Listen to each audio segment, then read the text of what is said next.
आज का जो क्वेश्चन है ना, उसका कुछ जवाब ही नहीं, क्योंकि आप तो जानते ही हो कि एसएससी ने न्यू रूल लागू किया है कि कोई भी इन्फ्लुएंसर या टीचर्स पीवाईक्यू क्वेश्चन नहीं करवा सकता। मतलब ऐसा कुछ नहीं, मतलब यहाँ डायरेक्ट हैशटैग डाल के क्वेश्चन नहीं करवा सकता।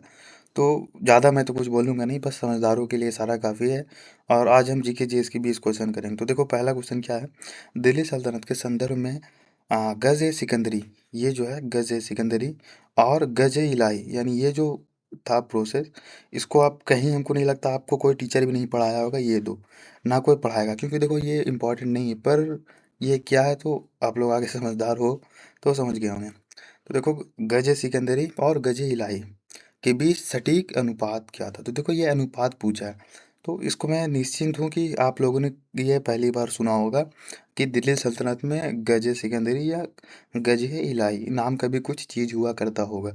ये आप शायद सुने होंगे, क्योंकि ये मुगल सल्तनत में इसमें अकबर के टाइम पे था, तो इसे आप शायद सुने होंगे, लेकिन इसे आप नहीं सुने होंगे।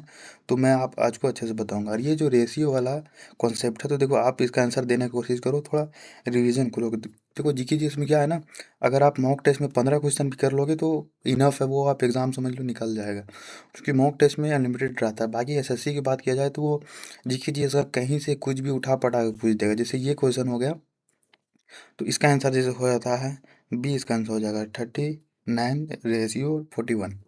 तो इसके बारे में बताऊंगा और आप लोगों को बोलूंगा जीके जीएस को। देखो, अगर आपके पास कुछ बुक है ना, तो उसे रिवीजन करो और बस प्रैक्टिस सेट करो। आपको जिसकी प्रैक्टिस सेट मिले, बस लगड़ दो जितना क्वेश्चन, और अपने आप में मन में जवाब देने की कोशिश करो। और ये एनालिसिस करो कि ये कोई पढ़े होंगे शायद इसमें, तो गजे सिकंदरी और गजे इलाही क्या है। तो इस तरीके से आपको एनालिसिस करते चलना है, तभी आप जीएस में अच्छा स्कोर कर पाओगे। तो सिकंदर लोदी ये चालू करता है गज ए इलाही। तो देखो, भूमि माप के 39 अंगुल का गज ए सिकंदरी, यानी जो भूमि मतलब मापती जाती थी। और अभी के टाइम में जो अमीन है वो सिक्कर से नापते हैं, शायद ये हमारे तरफ की है, बाकी आप लोग तरफ की शायद अलग होगी। तो ये जो 39 अंगुल को गज ए सिकंदरी कहा जाता था, और बाद में अकबर ने इसे बदलकर 41 अंगुल की गजे इलाही कर दी। यानी जो जमीन नापी जाती थी वो 39 अंगुल को गजे सिकंदरी कहा जाता था, लेकिन बाद में अकबर ने उसको बदलकर 41 अंगुल कर दिया, और जिसे नाम रखा गजे इलाही। तो इसका कॉन्सेप्ट आप लोग शायद समझ गए होंगे। तो इसी तरीके से हम हर एक क्वेश्चन को देखेंगे और नए टाइप के क्वेश्चन को देखेंगे, जो कि आप शायद देखे भी नहीं होंगे, तो उस टाइप का क्वेश्चन कराऊंगा। देखो, रेशियो क्या हो जाता है, तो 39 रेशियो 41। और एग्ज़ाम ट्रिक के तौर पे देखा जाए तो देखो, याद करने का ट्रिक भी मैं आपको बताते चलूँगा। ये हो गया एग्ज़ाम ट्रिक। याद रखें, मतलब एस से सिकंदर, एस से सिकंदर। देखो, ये शॉर्ट या ट्रिक है। बाकी ये शॉर्ट ट्रिक हर किसी को नहीं याद होता। बाकी अगर जो समझने वाले, तो उनको बोलूँगा आप ट्रिक से भी थोड़ा याद करने का कोशिश करें। तो देखो, एस से सिकंदर पहले आता है, और ये छोटा, मतलब जो नापने की इसकी थी वो 39 रेशियो थी।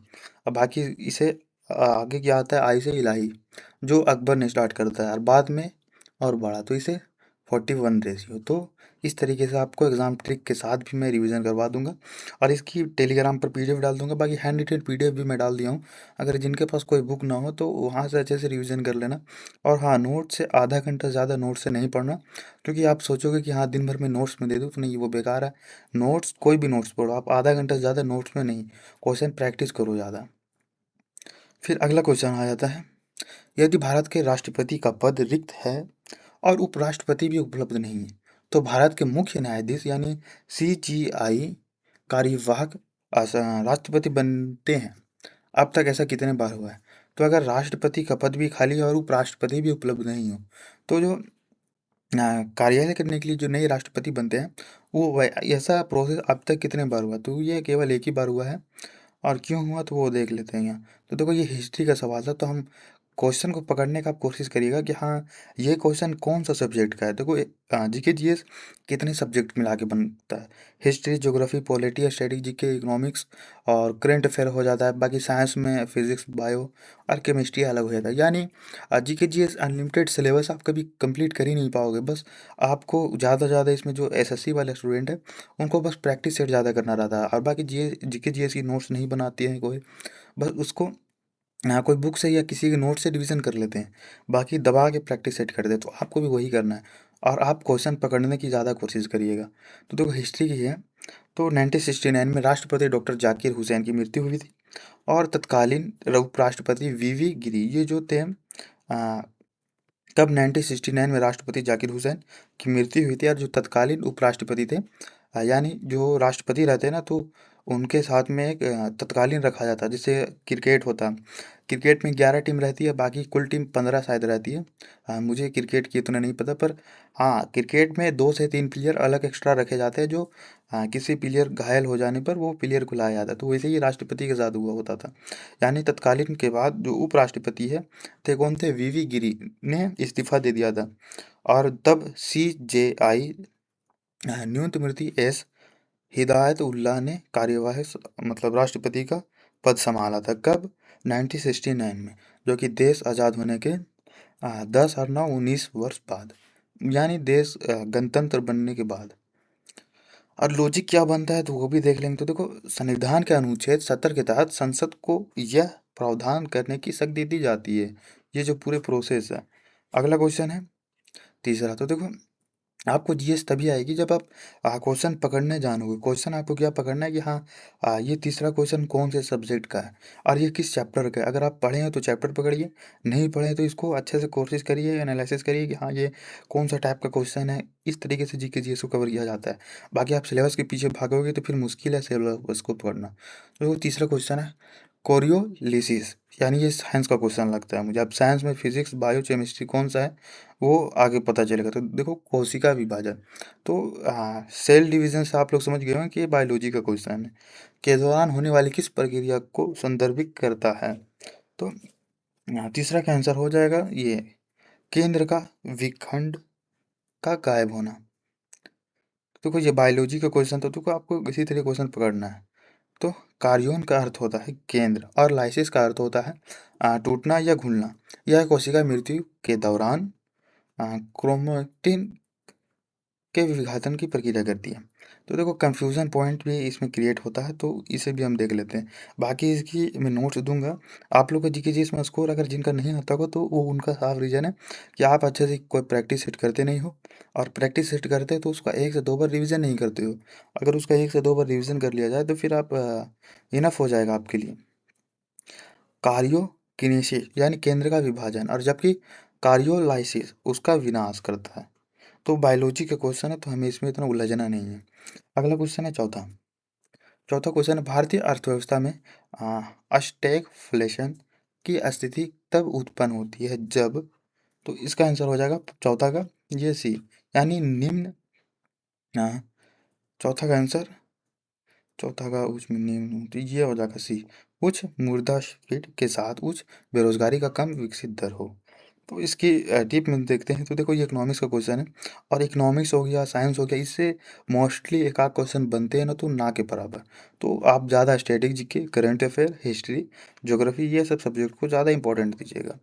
तो यह मंडी प्लस महंगाई, यानी ये दो को मिला के बनता है मंडी और महंगाई का मिश्रण होता है। और आमतौर पर महंगाई बढ़ने पर बेरोजगार घटती है, यानी अगर महंगाई बढ़ेगी तब बेरोजगारी घटेगी, सेम टू सेम। लेकिन यहाँ दोनों एक साथ बढ़ते हैं, जो अर्थव्यवस्था के लिए सबसे खतरनाक है।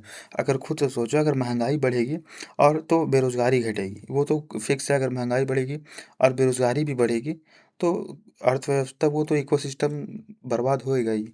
ये तो लॉजिकल बात है। पांचवा क्वेश्चन है निम्नलिखित में से कौन सी जलधारा हम्बोल्ट डेट करेंट के नाम से जानी जाती है। तो पांचवा का आंसर हो जाएगा बी, पेरू धारा। तो ये ज्योग्राफी का क्वेश्चन है।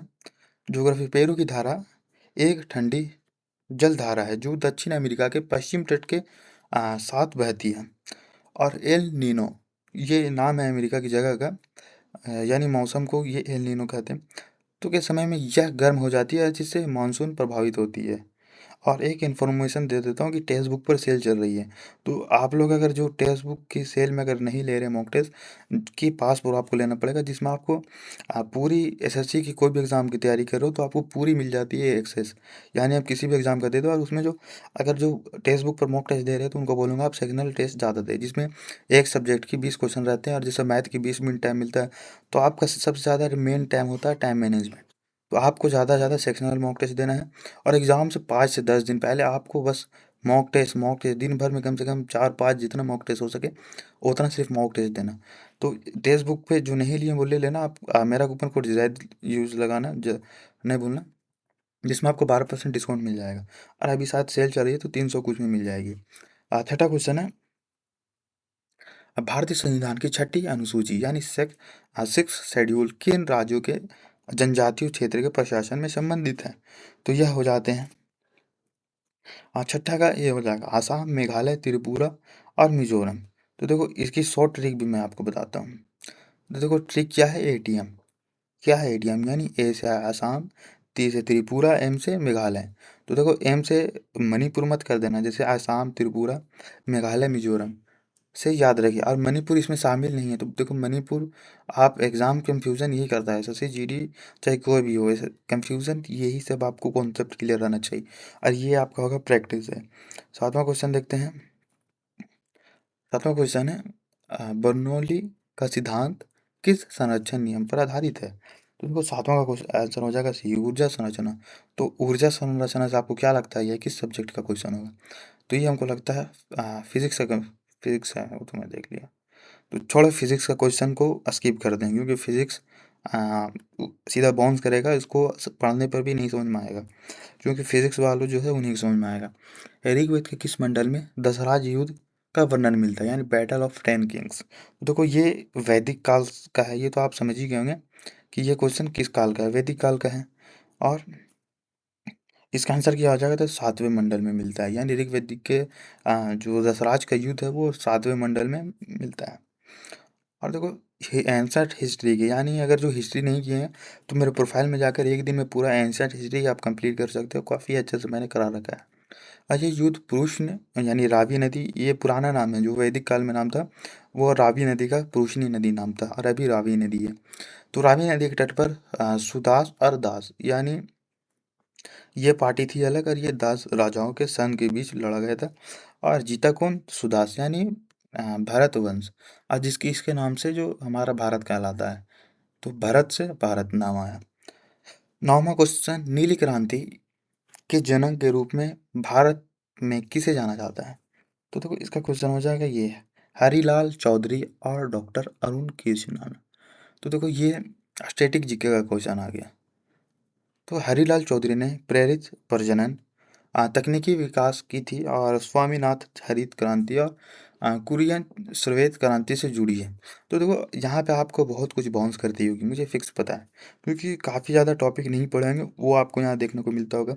और ये जो क्वेश्चन है इसका मैं फिर बोल रहा हूँ, यहाँ मैं डायरेक्ट नाम नहीं लिख सकता कि हाँ ऐसे ऐसा सी, छोड़ो उसकी करते हैं। तो आगे देखते हैं हम। 10वां क्वेश्चन क्या है, प्रकाश के एक मध्यम से दूसरे मध्यम से जाने पर निम्नलिखित में से क्या अपरिवर्तित रहता है? तो देखो 10वां का क्वेश्चन हो जाएगा सी, और ये भी है फ्रीक्वेंसी, यानी ये भी फिजिक्स का क्वेश्चन होगा आई थिंक। फिजिक्स का क्वेश्चन है, हाँ साइंस कॉन्सेप्ट है। तो देखो साइंस को भी हम स्किप करते हैं, क्योंकि साइंस हमारे बस की बात नहीं है। 11वां क्वेश्चन देखते हैं, प्रायद्वीपीय भारत की सबसे ऊंची चोटी अनाई मुंडी किस पर्वत श्रृंखला का हिस्सा है?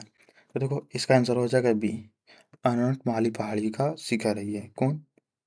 प्रायद्वीपीय। ये ज्योग्राफी का क्वेश्चन आता है, इसी स्किप करते हैं, क्योंकि ये भी इंपॉर्टेंट नहीं है, क्योंकि वो देखो हार्ड लेवल है, बाकी ये एसएससी जीडी में इतना हार्ड नहीं जाएगा। और भारतीय संविधान का अनुच्छेद 360 अब तक कितनी बार लागू हुआ है? तो देखो बार का हो जाएगा कई, कभी नहीं। ये जो अनुच्छेद 360 है ये आज तक नहीं लगा है। तो अनुच्छेद 360 वित्तीय आपातकाल, यानी अ, जो फाइनेंशियल इमरजेंसी है उस पे लगाया जाता है। और जब 1991 में आर्थिक संकट हुई थी तब भी नहीं लगाया गया था। तो ये पॉइंट आप देखिएगा, भारत में आज तक कभी नहीं लगा है। तो क्वेश्चन कंफ्यूजन ये कर सकता है जो पढ़े होंगे, 1991 में आर्थिक संकट आई थी तो उस टाइम 360 वित्तीय आपातकाल लगी थी कि नहीं, तो आप यहाँ कंफ्यूज हो जाइएगा। तो देखो यही पॉइंट है जो आपको समझना है जीके जीएस में। देखो 13वां क्वेश्चन, विजयनगर साम्राज्य किस शासक ने चीन को सम्राट के पास अपना राजदूत भेजा था? तो देखो क्वेश्चन यहाँ क्या पूछ दिया, और आप लोग सोचते होंगे कि विजयनगर साम्राज्य की स्थापना कब हुई, तो 1336 में ये पूछ देगा। या विजयनगर साम्राज्य की स्थापना किसने की, तो हरिहर बुक्का दोनों भाई ने की। हरिहर वंश में कुल कितने वंश थे, तो 4 वंश थे, संगम, सलू, तलू और अरविदु। तो देखो क्वेश्चन इस तरीके से नहीं बनता, क्वेश्चन कहाँ से क्या पूछ देगा नहीं। और मुझे लगता है ये आप भी शायद नहीं पढ़े होंगे। तो देखो ये जो चीन सम्राट कौन भेजा था, हरिहर प्रथम ने भेजा था, जो कि विजयनगर साम्राज्य के पहले संगम वंश के जो राजा थे, हरिहर प्रथम और बुक्का। तो जो हरिहर के मृत्यु के बाद बुक्का जो भेजता है, तो देखो संगम वंश के बुक्का प्रथम ने 1374 में चीन के मिंग राजवंश के पास एक राजदूत भेजा था। कौन से वंश में, राजदूत, कब, 1374 में। तो देखो इसको मैं बार बार बोल रहा हूँ, सारे बहुत ही अच्छे क्वेश्चन है लेवल के। मैं डायरेक्ट टैग दे के कुछ नहीं लिख सकता या कुछ बोल भी नहीं सकता। तो आप लोग इसको 102 बार जरूर रिवीजन कर लीजिएगा, काफ़ी ज़्यादा फेमस ये है। तो देखो ये भी फिजिक्स का क्वेश्चन है 14वां, इसलिए मैं इसको भी स्किप कर दे रहा हूँ, क्योंकि फिजिक्स पढ़ने से कोई फायदा ही नहीं है, इससे क्वेश्चन ही नहीं बनता ज़्यादातर। 15वां क्वेश्चन है, भारत के वस्तु एवं सेवा कर जीएसटी परिषद का अध्यक्षता कौन होता है? तो देखो ये स्टैटिक जीके का क्वेश्चन, किस चीज़ का, स्टैटिक जीके का। तो इसका हो जाएगा केंद्रीय वित्त मंत्री, यानी जो जीएसटी केंद्रीय वित्त मंत्री का आता है। और जीएसटी काउंसिलिंग यानी अनुच्छेद 200 ना 279 ए एक संवैधानिक निकाय है जिसकी अध्यक्षता यानी यूनियन फाइनेंस मिनिस्ट्री करते हैं, और राज्य के वित्त आर्थिक सदस्य बनाते हैं। 16वां क्वेश्चन, निम्नलिखित में से कौन सी गैस स्ट्रेंजर गैस के रूप में जानी जाती है? तो देखो 16वां का हो जाएगा ये जीएन, जो कि ये भी साइंस की क्वेश्चन है, तो इसकी भी ये थ्योरी हम स्किप करेंगे क्योंकि पढ़ने से कोई फायदा नहीं है। 17वां का आ जाता है दार्शनिक लामा, यानी ये भी साइंस का नहीं नहीं, दार्शनिक लामा के रूप में प्रसिद्ध तारानाथ किस देश के इतिहासकार है? यानी ये इतिहास का क्वेश्चन आ गया। तो देखो इसका 17 का आंसर हो जाएगा बी, यानी तिब्बत के वो थे दार्शनिक लामा, जो इतिहासकार थे काफी प्रचलित। तो एंशियंट हिस्ट्री, हाँ, तारानाथ एक तिब्बत लेखक थे। को- कहाँ के थे, तिब्बत लेखक थे, जिन्होंने कंयू और तंजूर नामक ग्रंथ की रचना की थी, जो भारतीय इतिहास के बारे में। तो देखो जितने भी यात्री आए थे ना, अल-बिरूनी, इब्न बतूता, फ्रांसवेयर बर्नियर, अ, फिर आ गया मेगास्थनीज, फिर और बाकी जो चाइनीज थे, कितने लोग आए थे। तो देखो ये सब जो आए थे ना, इन सब का नाम याद रखने का बस एक ही रीजन रहता है कि हाँ ये लोग भारत को कुछ ना कुछ काफ़ी ज़्यादा भारत के बारे में बता के गए हैं, जिसके बारे में देखो हिस्ट्री को जानने के तीन स्रोत है, एक पुरातात्विक, साहित्यिक, एक यात्रियों का विवरण। 18वां क्वेश्चन क्या है, ओजोन परत के संरक्षण के लिए अलाना फलाना ढिमकाना, इसको भी छोड़ो, ये भी फिजिक्स या साइंस का क्वेश्चन है, इसीलिए इसे भी हटाओ। एकता प्रणाली, तो देखो एकता प्रणाली मैं काफ़ी बार बता चुका हूँ कि एकता प्रणाली क्या है। एकता प्रणाली वो था जैसे बाजार में रेट को कम कर दिया गया, यानी सारा चीज़ सस्ता कर दिया गया, जिसके कारण हर एक चीज़ सस्ता मिलेगी। तो सैनिकों को कम पैसा देना पड़ेगा। जैसे अगर हमारे देश में जितना सामान है सब सस्ती हो जाए, तो लोगों की जो सैलरी होती है वो भी कम हो जाएगी। अगर सामान ज़्यादा महंगा हो जाए तो लोगों की सैलरी भी बढ़ानी पड़ेगी। तो उस टाइम का जो राजा था, राजा उस टाइम का अलाउद्दीन खिलजी था।